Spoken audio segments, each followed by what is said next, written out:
Welcome back, or just welcome if you're new here. My name is Brandon Rainese. You're watching Overland Exposures, and today we're talking about the Canon RF 100 to 500 millimeter f4.5 to 7.1 L IS USM. Things I love, things I don't. Right after this.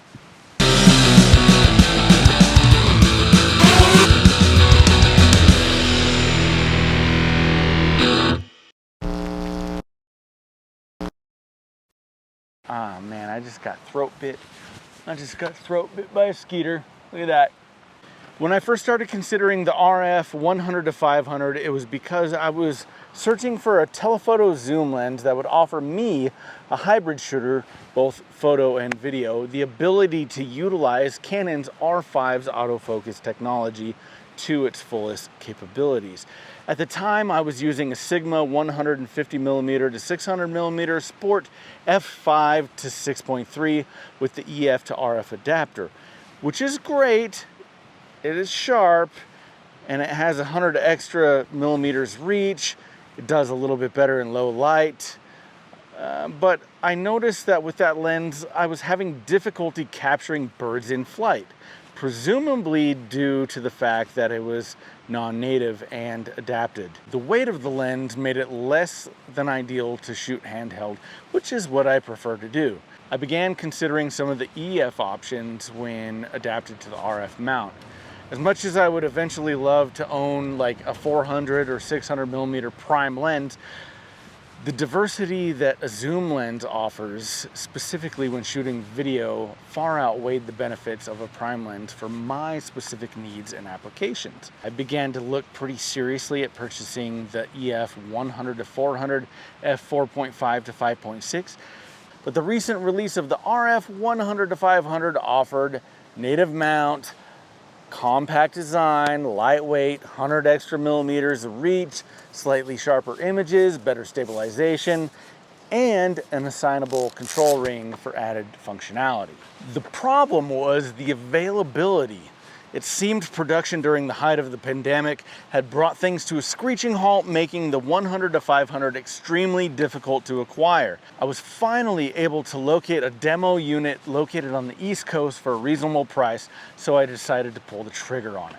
The lens arrived in flawless condition and was fully operational. I immediately packed up my gear and headed out to a location here in Idaho where the mountain bluebirds were nesting, and my main goal was to capture birds in flight. My goal is actually to shoot a mountain bluebird. I literally pulled in off the highway onto No Tell'em Creek Road, and there was one sitting right in front of me, right over there, until I got out and I scared it off. Must not have a nest around here because he's gone. Usually when they have a nest, they'll hang out for a little bit and like kind of lure you away from the nest, but that didn't happen. So I'm gonna keep heading down the road. Let's go.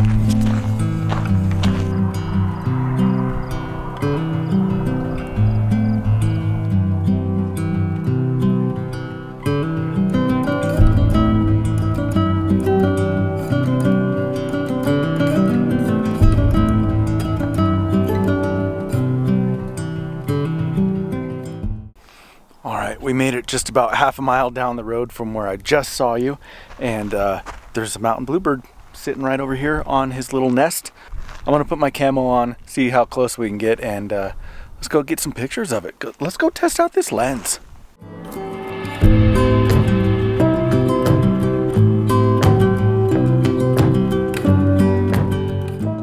Within the first 5 minutes, I had managed to capture more keepers of birds in flight than the past year with the other lens. The autofocus was snappy and accurate. The weight of the lens, or lack thereof, was an absolute game changer when it came to shooting handheld for extended periods for both photo and video.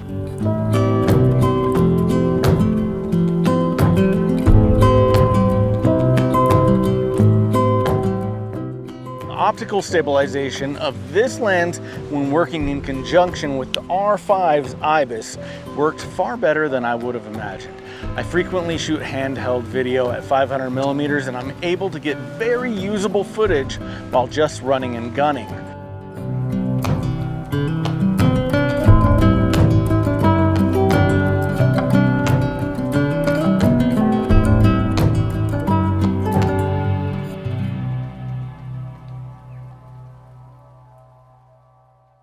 I really love that they included this little lens hood door so you could have easy access to all your ND filters, variable NDs, polarizers, etc.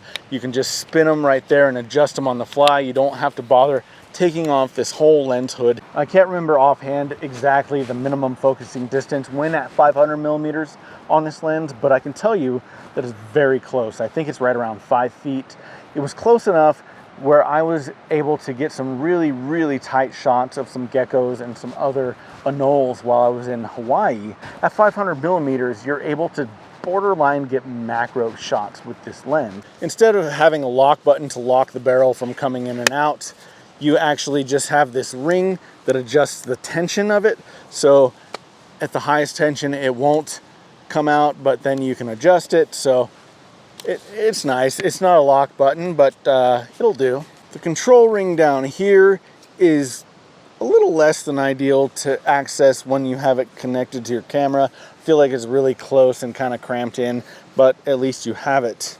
The fit and finish feels a little bit cheap, a little bit plasticky, but they've done this to cut weight and size. So I will be curious to see how this stands up to the test of time. For now, it's doing great, and I've traveled halfway around the world with it in the past year. It's doing great so far. My butt really hurts from this rock that I'm sitting on. The chromatic aberration is very controlled, even in super contrasty environments. I was only able to see a little bit of purple and yellow halations across hard edges, and again, very, very contrasty, backlit. It wasn't bad at all. One click in Lightroom and that is all gone. You're gonna do it anyway. You're not gonna notice it. This lens is not an internal zoom, which means that it physically extends when zooming, and it extends quite a bit.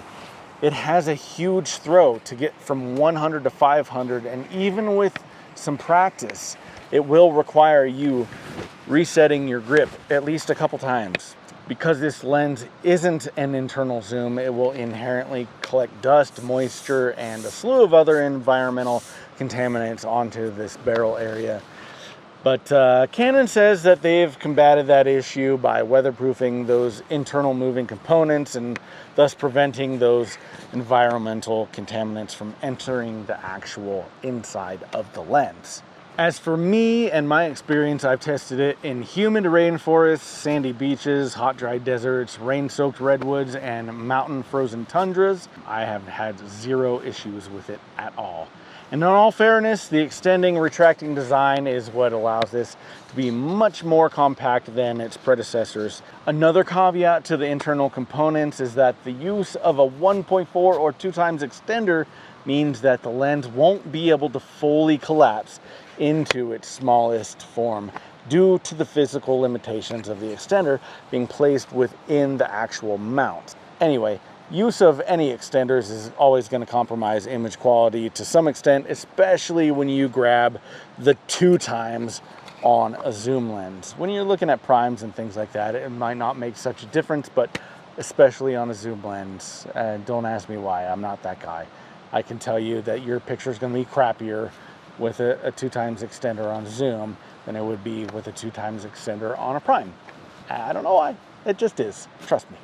The optical stabilization inside seems a little bit sloppy when the lens isn't actually connected to the body or powered on. It's not uncommon to hear or feel the internal components jostling about when, say, you're walking with it to connect it to your camera, or maybe you're packing it in a small backpack. And as like all your other lenses, a certain level of care should probably be taken when transporting or holding it. While we're discussing the negatives, I think it's important to discuss the elephant in the room, which is the minimum aperture of 7.1 when fully extended to 500 millimeters. I would have loved to see an f6.3 at 500, but in order to achieve that, this lens would have been much bigger and much heavier. Wildlife and sports purists are going to be a little bit disappointed by having to dip a little bit deeper into the ISO settings, but with today's modern mirrorless cameras capable of producing clean images at ISOs of, say, 12,800 plus, I say to those purists, save up for a prime lens, or just use topaz like the rest of us. We already know you're doing it anyway. It's okay. We're not here to judge.